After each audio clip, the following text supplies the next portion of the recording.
من يهده الله فلا مضل له ومن يضلله فلا هادي له ونشهد أن لا إله إلا الله ونشهد أن محمدا عبده ورسوله أما بعد فإن خير الحديث كتاب الله وخير الهدي هدي محمد صلى الله عليه وسلم وشر الأمور محدثاتها وكل محدثة بدعة وكل بدعة ضلالة وكل ضلالة في النار أرسله بالحق بشيرا ونذيرا وداعيا إلى الله بإذنه وسراجا منيرا أما بعد فقد قال الله تبارك وتعالى في كلامه المجيد وفي فرقانه الحميد أعوذ بالله من الشيطان الرجيم بسم الله الرحمن الرحيم قاف والقرآن المجيد بل عجبوا أن جاءهم منذر منهم فقال الكافرون هذا شيء عجيب أإذا متنا وكنا ترابا ذلك رجع بعيد أعوذ بالله من الشيطان الرجيم يا أيها الذين آمنوا اتقوا الله وقولوا قولا سديدا يصلح لكم أعمالكم ويغفر لكم ذنوبكم ومن يطع الله ورسوله فقد فاز فوزا عظيما يا أيها الذين آمنوا كتب عليكم الصيام كما كتب على الذين من قبلكم لعلكم تتقون وقال النبي صلى الله عليه وسلم من قام ليلة লাইলাতাল কদরি ঈমানাও ওয়া ইহতিসাবান গুফিরা লাহু মা তাকদ্দামা মিন যামবিহি। আলহামদুলিল্লাহ, সমস্ত প্রশংসা সেই মহিয়ান গুণিয়ান যিনি অমর অক্ষয় আল্লাহ সুবহানাহু ওয়া তাআলার জন্যে, যে মহান আল্লাহ রব্বুল আলামিন আজকে সিয়াম অবস্থায় পবিত্র জুমার দিন অসংখ্য মানুষের মধ্য থেকে আপনাকে আমাকে পছন্দ করে যাচাই বাছাই করে আল্লাহর ঘর মসজিদে আগেভাগে উপস্থিত হয়ে খুতবা শোনার তৌফিক দান করেছেন। সকলেই সেই মহান রবের দরবারে শুকরিয়া জ্ঞাপন করি, আলহামদুলিল্লাহ। আপনি আমি চেয়েছি বিধায় আজকে মসজিদে আসতে পেরেছি এই কথাটা ঠিক নয়, বরং আল্লাহ তাআলা চেয়েছেন বিধায় এই জন্যে আপনি আমি মসজিদে আসতে পেরেছি। এই জন্যে আরও একবার শুকরিয়া আদায় করি, আলহামদুলিল্লাহ।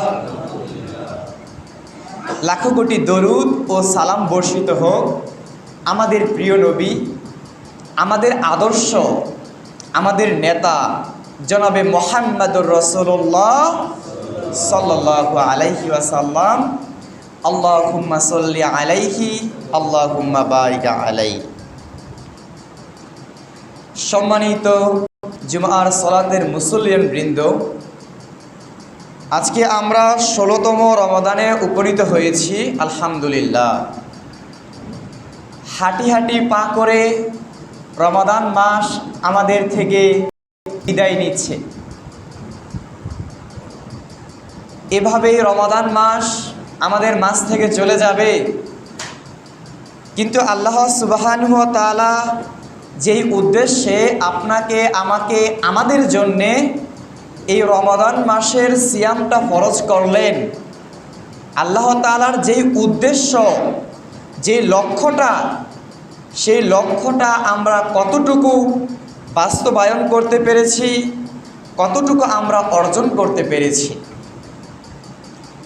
রমাদান মাসের সিয়াম আল্লাহ সুবহানাহু ওয়া তাআলা আমাদের জন্য ফরজ করেছেন, তার পিছনে একটা লক্ষ্য রয়েছে, একটা উদ্দেশ্য রয়েছে। প্রত্যেকটা কাজেরই তো একটা লক্ষ্য থাকে, একটা উদ্দেশ্য থাকে, তাই না? আল্লাহ সুবহানাহু ওয়া তাআলা একটি মাস সিয়াম আমাদেরকে দিলেন, এর উদ্দেশ্যটা কি? সিয়াম রাখার মাধ্যমে আপনার আমার লাভটা কি? এই সিয়াম থেকে আমরা কি অর্জন করব? আল্লাহ সুবহানাহু ওয়া তাআলা বলছেন, লাআল্লাকুম তাত্তাকুন,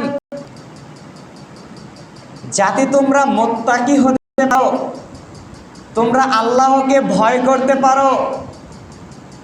এই জন্যে আল্লাহ রব্বুল আলামিন আমাদেরকে সিয়ামটা দিলেন, যাতে এই রমাদান মাসের সিয়াম রাখার মাধ্যমে আমরা আল্লাহ ভীরুতা অর্জন করতে পারি, আমরা মুত্তাকি হতে পারি। আল্লাহর ভয় সেটা আবার কি জিনিস? আল্লাহকে ভয় করাটা কি এরকম নাকি একটা ঘরের মধ্যে দরজা জানালা বন্ধ করে আপনি আমি বসে থাকলাম, আল্লাহকে ভয় করছি, ভয়টা কি এরকম নাকি? জি না।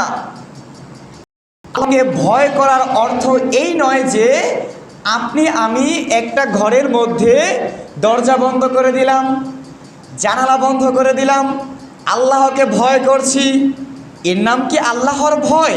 এর নাম জি না। তাকওয়াটা কি? আল্লাহর ভয় জিনিসটা কি? আল্লাহ সুবহানাহু ওয়া তাআলা আমাদের উপরে যেই সকল বিধান ফরজ করেছেন, আবশ্যক করেছেন, সেইগুলো পালন করা, এবং আল্লাহ সুবহানাহু ওয়া তাআলা যেই সকল কাজ, যেই সকল কথা, যেই সকল কর্ম থেকে আপনাকে আমাকে বিরত থাকতে বলেছেন, যেটা করতে নিষেধ করেছেন সেটা থেকে বিরত থাকার নামই হলো তাকওয়া। তার মানে তাকওয়া আমরা কি বুঝতে পারলাম, যে আল্লাহ রাব্বুল আলামিন যা কিছু আমাদেরকে আদেশ করেছেন, ফরজ করে দিয়েছেন, সেইগুলো পালন করতে হবে। এবং আল্লাহ রাব্বুল আলামিন যে সকল কাজ, যে সকল কথা থেকে আমাদেরকে বিরত থাকতে বলেছেন, নিষেধ করেছেন, এই সব কিছু থেকে বিরত থাকার নামই হচ্ছে তাকওয়া। তাহলে তাকওয়া বলতে আমরা বুঝবো আল্লাহ রাব্বুল আলামিন যা আদেশ করেছেন তা পালন করা, এবং তিনি যা নিষেধ করেছেন তা থেকে বিরত থাকা। তাকওয়া মানে এই নয় আপনি ঘরের মধ্যে দরজা জানালা বন্ধ করে বসে থাকলেন আল্লাহকে ভয় করছি, এর নাম তাকওয়া নয়। বরং আল্লাহ তাআলা যা আদেশ করেছেন এবং যা নিষেধ করেছেন সেইগুলো মেনে চলার নাম তাকওয়া। উবাই ইবনে কাব রাদিয়াল্লাহু আনহুকে একদিন ওমর ফারুক রাদিয়াল্লাহু আনহু প্রশ্ন করলেন, মা হিয়া তাকওয়া, তাকওয়া কি জিনিস? তখন তিনি বলছেন, হে ওমর রাদিয়াল্লাহু আনহু, আপনি কি কখনো পাহাড়ের এমন চিকন রাস্তা দিয়ে পথ চলেছেন, যেই রাস্তার ডানেও রয়েছে কাঁটা, যেই রাস্তার বামেও রয়েছে কাঁটা, এমন চিকন রাস্তা দিয়ে আপনি কি কখনো পথ চলেছেন? তখন ওমর ফারুক রাদিয়াল্লাহু আনহু বলছেন, নাম, হ্যাঁ, পাহাড়ের এমন চিকন রাস্তা, যে রাস্তার ডানেও কাটা, যে রাস্তার বামেও কাটা, এমন রাস্তা দিয়ে আমি পথ চলেছি। তখন উবাই ইবনে কাব রাদিয়াল্লাহু আনহু বলছেন যে এমন রাস্তা দিয়ে পথ চলার সময় আপনি কিভাবে পথ চলতেন? তখন ওমর ফারুক রাদিয়াল্লাহু আনহু বলছেন, পাহাড়ের এমন চিকন রাস্তা দিয়ে পথ চলার সময় আমি আমার কাপড়টাকে, আমার জুব্বাটাকে আমি গুটিয়ে নিয়ে সংকীর্ণ হয়ে আমি ওই চিকন রাস্তা দিয়ে পথ চলতাম, যাতে করে ওই ডানের কাঁটা আমার জামার মধ্যে লাগতে না পারে, ওই কাঁটাগুলো আমার শরীরের মধ্যে লাগতে না পারে, ওই কাঁটাগুলো আমার পায়ের মধ্যে লাগতে না পারে। আমি এইভাবে ওই রাস্তা দিয়ে আমি পথ চলতাম। তখন উবাই ইবনে কাব রাদিয়াল্লাহু আনহু বলছেন, হাজি তাকওয়া, এটাই তো তাকওয়া। দুনিয়াতে আপনি চলবেন ফিরবেন, দুনিয়াতে আপনি জীবন যাপন করবেন, শয়তান আপনাকে ডান দিক থেকে আহ্বান করবে, শয়তান আপনাকে বাম দিক থেকে আহ্বান করবে, পিছন দিক থেকে আহ্বান করবে, কিন্তু ডানে তাকানো যাবে না, বামে তাকানো যাবে না, পেছনে তাকানো যাবে না। সিরাতুল মুস্তাকিম, সহজ সরল পথে আপনাকে আমাকে চলতে হবে, যেই পথ গিয়ে শেষ হয়েছে জান্নাতে। জি, এর নাম হচ্ছে তাকওয়া। আল্লাহর বিধান অনুসরণ করা, এই হচ্ছে রোজার মূল বিষয়। তাহলে রমাদান মাসে মানুষ অন্য মাসের চেয়ে পাপ কাজ কিছুটা কম করে না? অন্য মাসের চেয়ে মানুষ ঝগড়া বিবাদ, গালিগালাজ, মিথ্যা কথা বলা অন্য 11 মাসের তুলনায় রমাদান মাসে কিছুটা কম করে না? হ্যাঁ বলেন তো, এখানে যারা রয়েছেন এই রমাদান মাসে আজকে 16টা সিয়াম চলে যাচ্ছে, কে কয়দিন ঝগড়া করেছেন? কে কয়টা গালি দিয়েছেন? কে কয়টা মিথ্যা কথা বলেছেন জেনে বুঝে রোজা থাকা অবস্থায়? মিথ্যা কথা কখনোই বলা যাবে না, তবে রোজা থেকে অবশ্যই নয়। তার মানে বোঝা গেল যে রমাদান মাসে মানুষ অন্য মাসের তুলনায় কি করে? পাপ কাজ কম করে, তাই না? যখন আপনি আমি এই যে পাপ কাজ কম করব, এই অভ্যাসটা যখন আপনার আমার মধ্যে তৈরি হয়ে যাবে যে রমাদান মাসে সিয়াম রাখতে হয়, সালাত আদায় করতে হয়, মিথ্যা কথা বলা যায় না, ধোঁকা দেওয়া যায় না, গীবত করা যায় না, যত পাপ কাজ রয়েছে এই সব কিছু থেকে রমাদান মাসে বিরত থাকতে হয়, এই যে শিক্ষাটা যখন আমি অর্জন করতে পারবো, তখনই আপনি আমি মুত্তাকি হতে পারবো। এই হলো রোজা মূল শিক্ষা। এই জন্য আল্লাহ তাআলা রোজা দিয়েছেন। আলোচনা আপনারা শুনেছেন, 2টা জুমা গিয়েছে আপনাদের, হ্যাঁ ইমাম সাহেব আলোচনা করেছেন। আমি শুধু আপনাদেরকে রোজার এই মূল বিষয়টা বললাম যে কেন আপনি আমি রোজা রাখবো, কেন আল্লাহ রোজা আমাদেরকে দিলেন। তো আজকে আলোচনা করব আমরা রমাদান মাসের করণীয়র মধ্যে গুরুত্বপূর্ণ একটি করণীয় বা গুরুত্বপূর্ণ একটি আমল যেটা আমাদের সামনে রয়েছে, তাহলে ইতেকাফ। ইতেকাফ করা রমাদান মাসে ইতেকাফের গুরুত্ব নিয়ে আজকে আমরা সংক্ষিপ্ত সময় ইনশাআল্লাহ আলোচনা করব। এরপর যাকাত সম্পর্কে কিছু কথা বলার চেষ্টা করব। আল্লাহ তাআলা তৌফিক দান করুক। ইতেকাফ এর অর্থ হচ্ছে অবস্থান করা, আবদ্ধ রাখা, কোনো কিছুর দিকে মনোনিবেশ করা। এখন ইতেকাফটা কাকে বলা হয়? ইতেকাফটা হচ্ছে আল্লাহর ইবাদতের উদ্দেশ্যে দুনিয়ার সকল ব্যস্ততাকে উপেক্ষা করে, দুনিয়ার সকল ব্যস্ততাকে দূরে ঠেলে দিয়ে রাসূল সাল্লাল্লাহু আলাইহি ওয়াসাল্লামের পদ্ধতি মোতাবেক মসজিদে অবস্থান করা, এর নাম হচ্ছে ইতিকাফ। তো সওয়াবের দিক দিয়ে ইতিকাফ করার জন্য সর্বোত্তম মসজিদ হলো মসজিদুল হারাম। সর্বোত্তম মসজিদ হলো মসজিদুল হারাম, যেটা সর্বপ্রথম ঘর। আল্লাহ তাআলা বলছেন এই মসজিদুল হারাম হচ্ছে সর্বপ্রথম ঘর, যেটা মানুষের জন্য ইবাদতের জন্য আল্লাহ তাআলা কি করেছেন? সৃষ্টি করেছেন।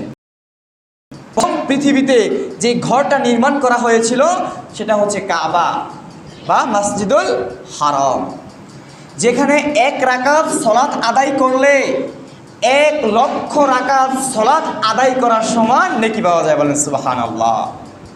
1 লক্ষ রাকাত সালাত আদায় করলে অন্য সব মসজিদে 1 লক্ষ রাকাত সালাত আদায় করলে যেই নেকি পাওয়া যায়, যে সওয়াবটা পাওয়া যায়, মসজিদুল হারামের মধ্যে যদি আপনি 1 রাকাত সালাত আদায় করেন, আপনি 1 লক্ষ রাকাত পড়ার সমান নেকি আপনি পাবেন।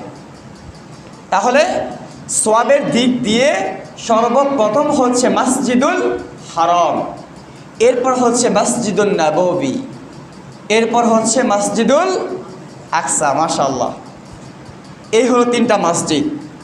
এরপরে দুনিয়ার যেই কোনো মসজিদ হতে পারে ইতিকাফ করার জন্যে। এই ইতিকাফ কিন্তু নতুন কোনো বিষয় নয়, এটা অনেক প্রাচীন বিষয়। যখন ইব্রাহিম আলাইহিস সালাম এবং ইসমাঈল আলাইহিস সালাম কাবা নির্মাণ করেন, তখন থেকেই এই ইতিকাফের বিষয়টি রয়েছে।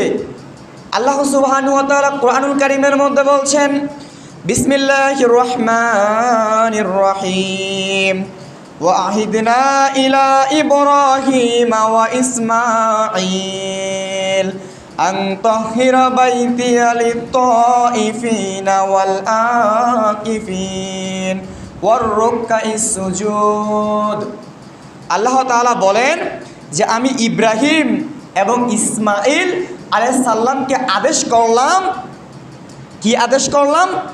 আন তাহিরা বাইতিয়া, তারা যেন আমার ঘরটাকে পবিত্র রাখে, তারা যেন আমার ঘরটাকে কি করে? পবিত্র রাখে। কাদের জন্যে? লিত-তাইফিন, যারা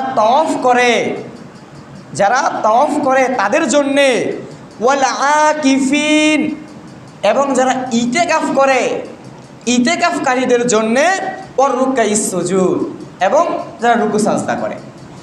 তো সেই প্রাচীনকাল থেকেই ইব্রাহিম আলাইহিস সালামের যুগ, তার মানে ইতিকাফ নতুন কোনো বিষয় নয়। ইতিকাফ সেই প্রাচীন বিষয়। আল্লাহ তাআলা তাদেরকে আদেশ করেছিলেন যে তারা যেন কি করে? যারা তাওয়াফ করে তাদের জন্যে, যারা ইতিকাফ করে তাদের জন্যে, এবং যারা রুকু সাজদা করে তাদের জন্য যেন কি করে? কাবাটাকে, আল্লাহর ঘরটাকে তারা পবিত্র রাখে। ইতিকাফ অত্যন্ত গুরুত্বপূর্ণ একটা ইবাদত। দুনিয়ার জীবন ব্যস্ততায় ভরা। এই যে সালাত পড়তে আসলেন, এখান থেকে যাওয়ার পরে আমাদের এই দুনিয়াবি ব্যস্ততা শুরু হয়ে যাবে। কারো সাংসারিক ঝামেলা, কারো ব্যবসায়িক ঝামেলা, হ্যাঁ, বিভিন্ন ব্যস্ততা আপনাকে আমাকে পেয়ে বসবে। কিন্তু যখন আমি ইতিকাফে বসবো, সাংসারিক ঝামেলা বাদ দিয়ে, ব্যবসায়িক ঝামেলা বাদ দিয়ে, এই দুনিয়াবি যত ব্যস্ততা রয়েছে, দুনিয়ার যত আয়োজন রয়েছে, এই সব কিছুকে দূরে ঠেলে দিয়ে মসজিদের একটা কোনায় বসে আপনি আমি যখন ইবাদত বন্দেগী করব, এর মাধ্যমে আমরা আল্লাহ তাআলার নৈকট্য লাভ করতে পারবো। ইতিকাফের বিষয়টা মূলত কেমন, যদি আমি আপনাদেরকে একটু বোঝানোর চেষ্টা করি। কোনো মানুষ অন্য কারো কাছে কোনো কিছু পাওয়ার জন্যে, অন্য মানুষ থেকে কোনো কিছু হাসিল করার জন্যে সে তার দরজায় গিয়ে বসে থাকে না, সে তার কাছে বারবার যায় না।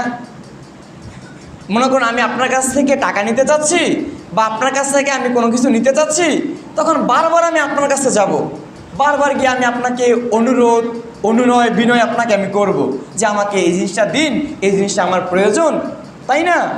তো ইতিকাফটা ঠিক এরকমের যে দুনিয়ার সমস্ত ব্যস্ততা রেখে, দুনিয়ার সমস্ত কাজকর্ম রেখে, সন্তান স্ত্রী পুত্র সাংসারিক ঝামেলা এই সব কিছু রেখে আপনি আমি মসজিদের একটা কোণার মধ্যে বসে আল্লাহর ইবাদত করব, জিকির আজগার করব, আল্লাহকে ডাকবো।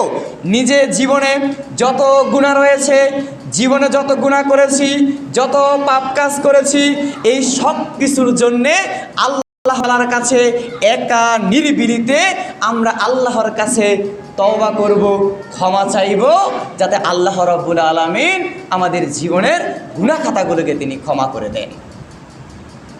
আল্লাহ রাব্বুল আলামিন বলেন, উদউনি আস্তাজিব লাকুম, তোমরা আমাকে ডাকো, তোমরা আমাকে ডাকো, আমি তোমাদের ডাকে সাড়া দিব। তাহলে এই যে ইতিকাফ, এটা হচ্ছে উত্তম সময়। না নিরিবিলি আপনি একটা কোণার মধ্যে বসে জীবনের পাপগুলোর কথা স্মরণ করবেন। জীবনে কত পাপ করেছি, জীবনে কত পাপ করেছি, কত মানুষকে ধোঁকা দিয়েছি, কত মিথ্যা কথা বলেছি, কত মানুষের গীবত করেছি, কত সালাত ছেড়ে দিয়েছি, কত মানুষের সাথে ঝগড়া বিবাদ করেছি, কত মানুষকে গালিগালাজ করেছি, এত এত পাপ জীবনে করেছি। এই পাপের কথা আপনি আমি স্মরণ করে একা নিরিবিলিতে আল্লাহ তাআলার কাছে ক্ষমা চাইব। আল্লাহ তুমি ক্ষমা করো, তুমি ক্ষমা করতে পছন্দ করো, অতএব তুমি আমাকে ক্ষমা করে দাও। এইভাবে নিরিবিলিতে চোখের পানি ফেলে আল্লাহ তাআলার কাছে ক্ষমা চাওয়ার উত্তম সময়। এই তো সুযোগ। রমাদান মাসটার এই ইতিকাফটাকে আমরা কাজে লাগিয়ে নিজের গুনাহ খাতাগুলোকে আমরা ক্ষমা করাতে পারি।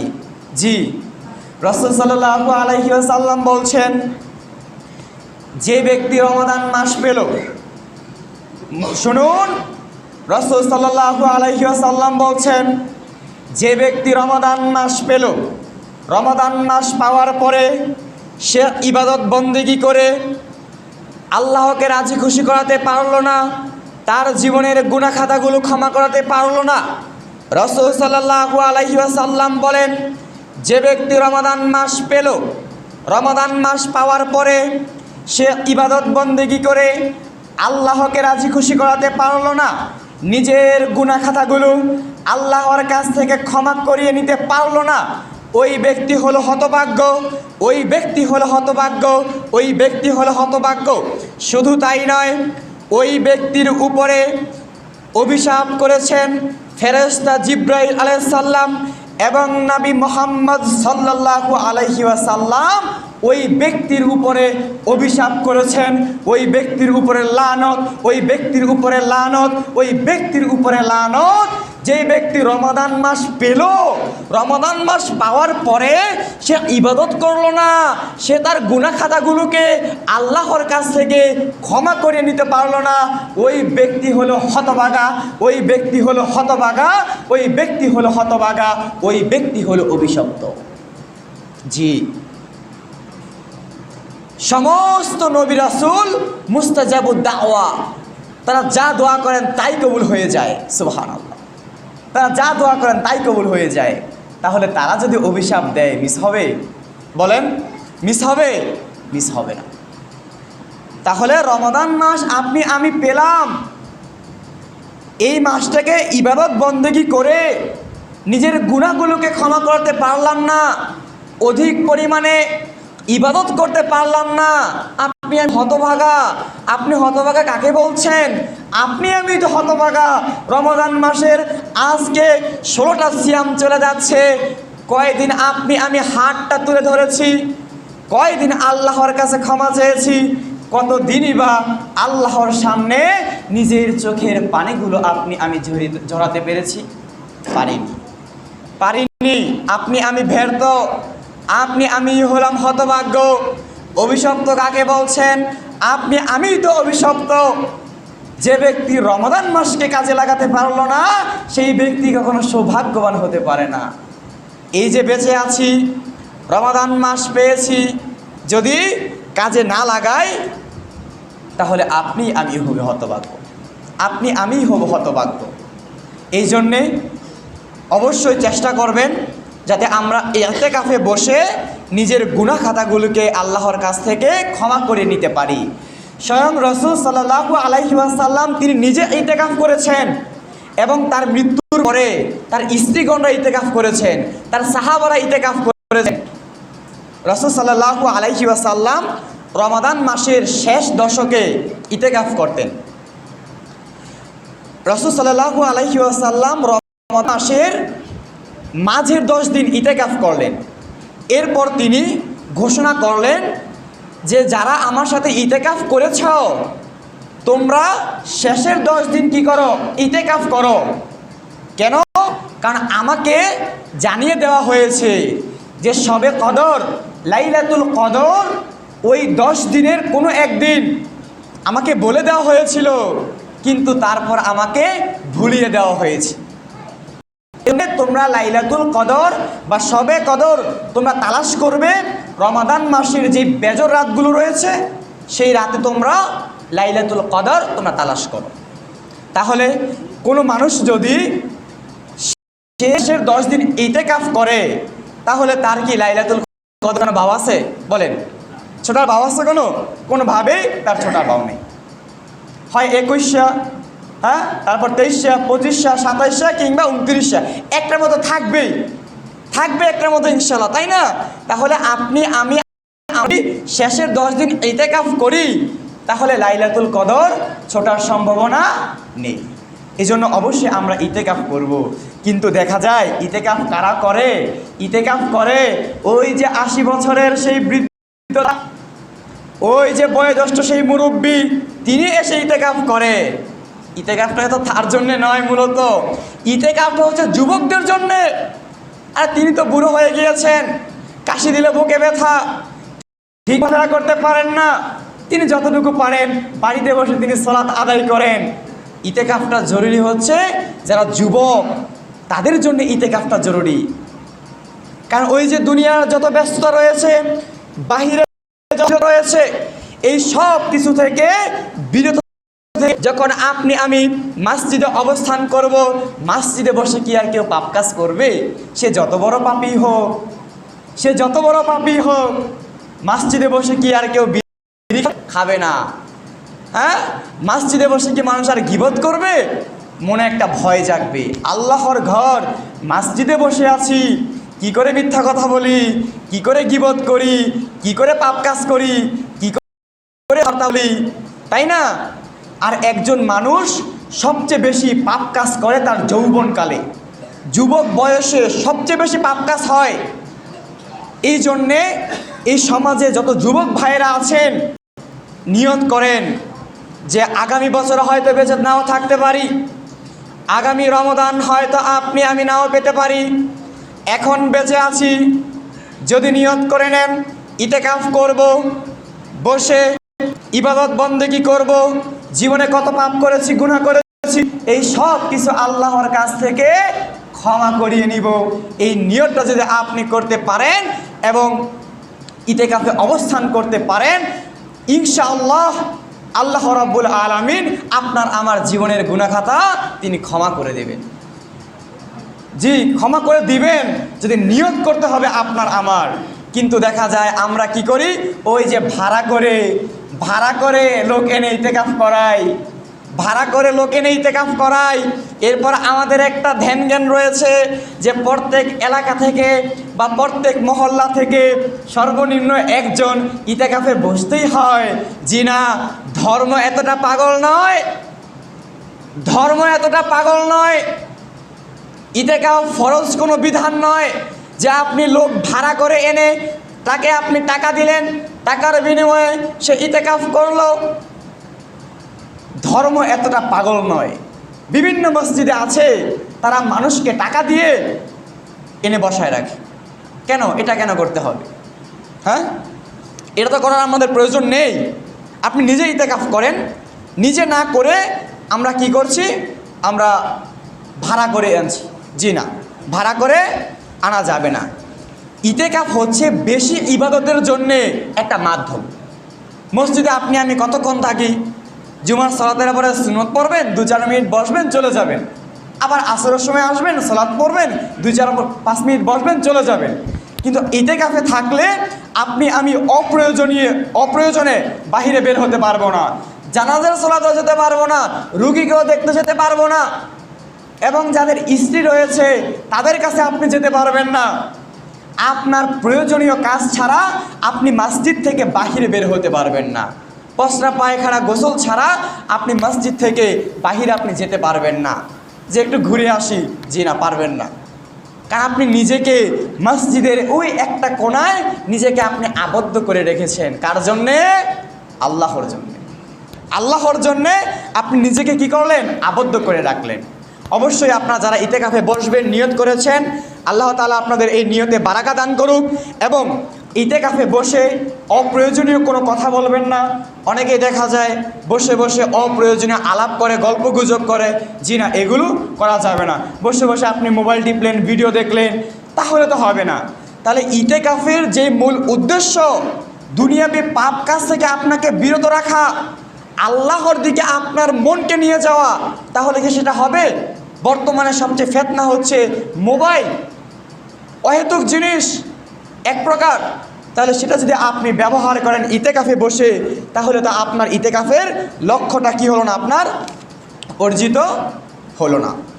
এজন্যে যারা নিয়ত করেছেন আপনাদের জন্য দোয়া করি, আল্লাহ সুবহানাহু ওয়া তাআলা যেন আপনাদেরকে ইতিকাফ করার তৌফিক দান করেন এবং ইতিকাফকে কবুল করে এর প্রতিদান আপনাদেরকে দান করেন, আমিন। এরপর সবচেয়ে গুরুত্বপূর্ণ যে বিষয়টি সেটা হচ্ছে জাকাত।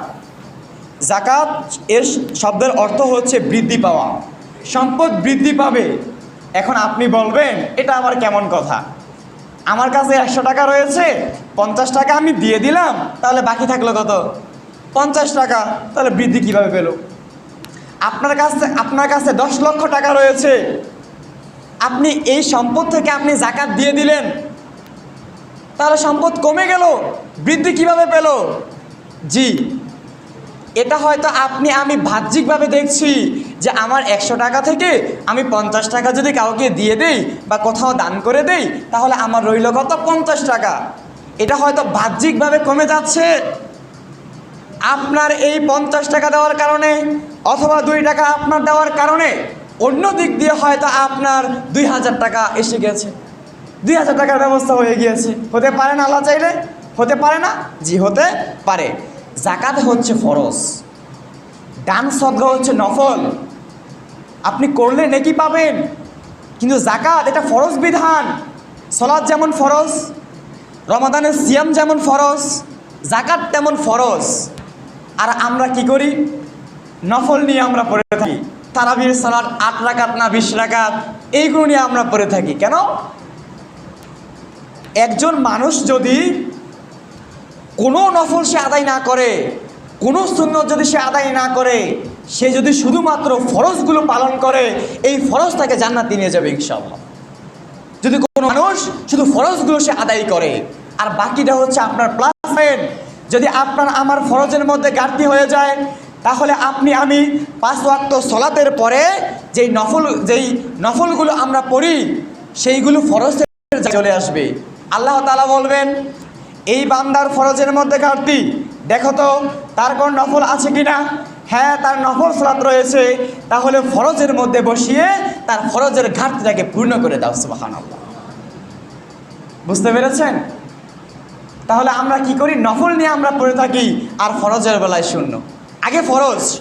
আগে ফরজটা মানতে হবে আমাদেরকে।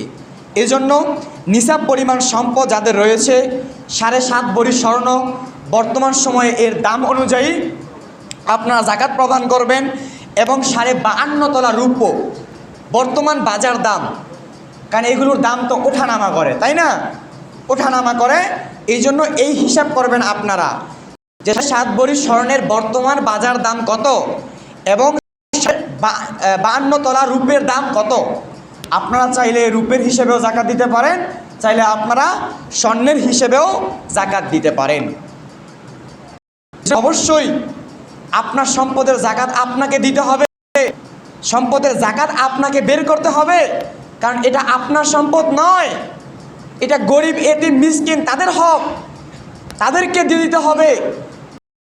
যদি আপনাদের এই নুরালাপুর সমাজের মধ্যে জাকাতের হকদার না থাকে, শুনুন, যদি আপনাদের এই সমাজের মধ্যে জাকাত নেওয়ার মতো কোনো মানুষ না থাকে, ওই জাকাতের সম্পদটাকে ডাস্টবিনের মধ্যে ফেলে দিবেন, ময়লার স্তূপে ফেলে দিবেন। ওই সম্পদটা ঘরে রাখা যাবে না, ওই সম্পদটা আপনার নয়। জি, ওই সম্পদটা আপনার নয়, ওটা ফেলে দিতে হবে যদি কেউ নেওয়ার না থাকে। যে আপনাদের এই সমাজে সবাই ধনী, কারো জাকাত লাগে না, জাকাতের হকদার নেই, কোথাও আপনি খুঁজে পাচ্ছেন না, আশেপাশে এলাকায় বা কোথাও আপনি খুঁজে পাচ্ছেন না, ওই সম্পদ আপনি ফেলে দিবেন, এই ঘরে রাখবেন না, এটা আপনার নয়, এটা আপনার জন্য আগুন, এটা আপনার জন্য সাপ। জি, যে ব্যক্তি জাকাত প্রদান করে না তার শাস্তি কি?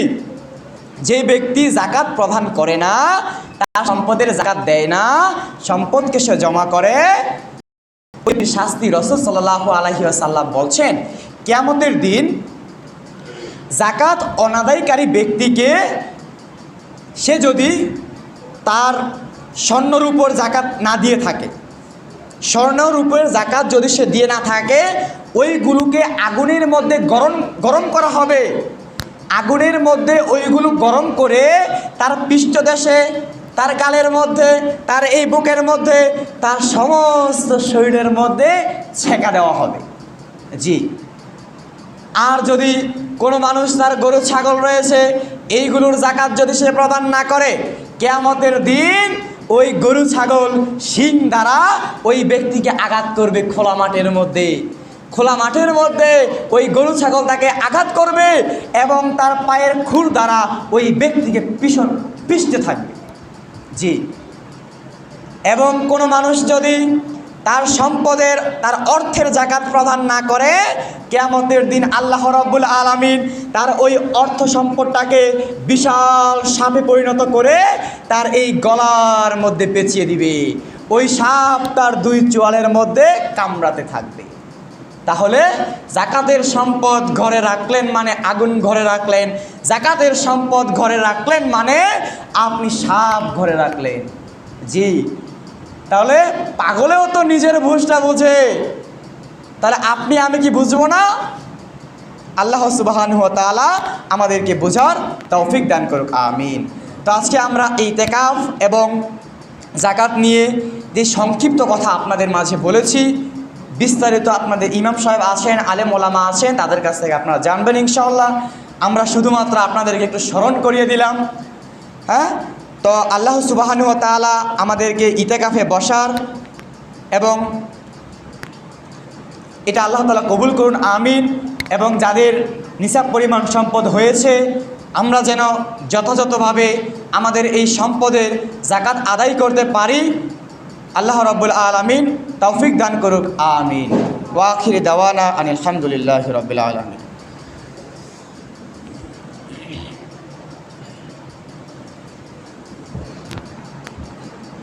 ইন্নাল হামদালিল্লাহি ওয়াহদা والصلاة والسلام على أشرف الأنبياء والمرسلين أما بعد أعوذ بالله من الشيطان الرجيم بسم الله الرحمن الرحيم إن الله وملائكته يصلون على النبي يا أيها الذين آمنوا صلوا عليه وسلموا تسليما সকলেই পড়েন اللهم صل على محمد وعلى آل محمد كما صليت على إبراهيم وعلى آل إبراهيم ইন্নাকা হামিদুম মাজিদ। আল্লাহুম্মা বারিক আলা মুহাম্মাদ ওয়া আলা আলি মুহাম্মাদ কামা বারাকতা আলা ইব্রাহিম ওয়া আলা আলি ইব্রাহিম ইন্নাকা হামিদুম মাজিদ। আজকের যে বিষয় আলোচনা করলাম, আল্লাহ সুবহানাহু ওয়া তাআলা এই বিষয়ে উপর আমাদের সবাইকে আমল করার তৌফিক দান করুক, আমিন। রমাদান মাস অত্যন্ত গুরুত্বপূর্ণ মাস। রমাদান মাসের অন্যতম একটি আমল হচ্ছে দান সদকা করা। আমরা চেষ্টা করব, যাদের জাকাত রয়েছে তারা তো দিবেনই, এখন আমরা যারা গরিব রয়েছি তাদের জাকাত ফরজ হয়নি, জাকাত দেওয়ার মতো ওই সম্পদও নেই, তাই বলে কি আমাদের কিছুই নেই? জি না, আপনি আমি দান সদকা করব যতটুকু আপনার আমার সামর্থ্য রয়েছে। রাসূল সাল্লাল্লাহু আলাইহি ওয়াসাল্লাম বলেন, আফদালুস সাদাকাতি সাদাকাতু ফি রমাদান। সর্বোত্তম দান হচ্ছে, সর্বোত্তম সাদাকা হচ্ছে যা রমাদান মাসে করা হয়। তাহলে আপনি আমি রমাদান মাসে আছি, চেষ্টা করব বেশি বেশি করে দান করার। আল্লাহ তাআলা আমাদেরকে বেশি বেশি করে দান করার তৌফিক দান করুক, আমিন। রমাদান মাস চলে যাচ্ছে, আমরা ঈদের প্রস্তুতি নিচ্ছি, কেনাকাটা করছি, তাই না? মুসলমানদের জন্যে বছরে দুইটা উৎসব, তা হচ্ছে ঈদুল ফিতর আর ঈদুল আজহা। এছাড়া আমাদের জন্য কোনো উৎসব নাই, এছাড়া আমাদের জন্য কোনো ডে নেই। যত ডে রয়েছে, যত দিবস রয়েছে, এগুলো আমাদের মুসলিমের জন্য নয়। মুসলিমের জন্য দুইটা দিন, ঈদুল ফিতর আর ঈদুল আজহার। কারণ অনেকে আপনার বলে যে ধর্ম যার যার, হ্যাঁ, উৎসব যেন সবার। জি না, এই কথা বলা যাবে না। ধর্ম যার যার, উৎসবও যার যার, তাই না? তাহলে আমরা কেনাকাটায় ব্যস্ত আছি। ঈদকে আমরা আয়োজিত করে তোলার জন্যে আমাদের প্রত্যেকের ঘরেই কত ব্যস্ততা, কত আয়োজন। অবশ্যই আপনারা আপনাদের প্রতিবেশী যারা আছে তাদের প্রতি আপনারা খেয়াল রাখবেন। দেখা যায় আমরা নিজেরা 50,000 টাকা খরচ করতে পারি নিজের পরিবারের জন্যে, পাশে আপনার প্রতিবেশী তাদের দিকে আমাদের কোনো খেয়াল থাকে না।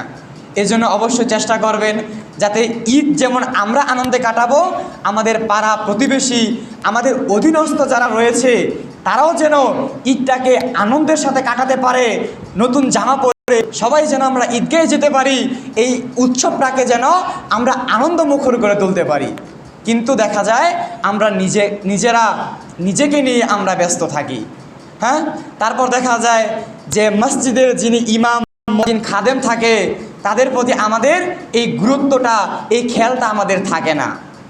নিজে হাজার হাজার টাকা আপনি মার্কেট করতে পারেন, হাজার হাজার টাকা আপনি খরচ করতে পারেন, কিন্তু ওই যে মসজিদের ইমাম, মসজিদের খতিব, মসজিদের মুয়াজ্জিন, খাদেম রয়েছে যারা সারা বছর আপনাদের খেদমত করে, দূর দূরান্ত থেকে এসে আপনাদের এই এলাকাগুলোতে থেকে আপনাদের খেদমত করে, সালাত আদায় করায়, জুমার খুতবা আপনাদেরকে শোনায়। আপনাদের আত্মীয়স্বজন মারা গেলে তারা গিয়ে জানাজা পড়ায়। রাত 10টা বাজে আপনার বাবা অসুস্থ, ইমাম সাহেবকে ঘুম থেকে তুলে নিয়ে চলে গেলেন, ইমাম সাহেব আসেন না, বাবাকে একটু ঝাড়ফুঁক করে যান। হ্যাঁ, তাহলে ইমাম সাহেবরা, মুয়াজ্জিন সাহেবরা এই যে খেদমত করে, 5 ওয়াক্ত সালাতের আজান দিয়ে আপনাকে আমাকে ডেকে আনে, আমি তো থাকি ব্যস্ত, আমি ব্যবসায়ী হিসাবে ব্যস্ত থাকি, হ্যাঁ, সংসারে ব্যস্ত থাকি, তারা আমাদেরকে আল্লাহর কথা স্মরণ করিয়ে দেয়, তাই না?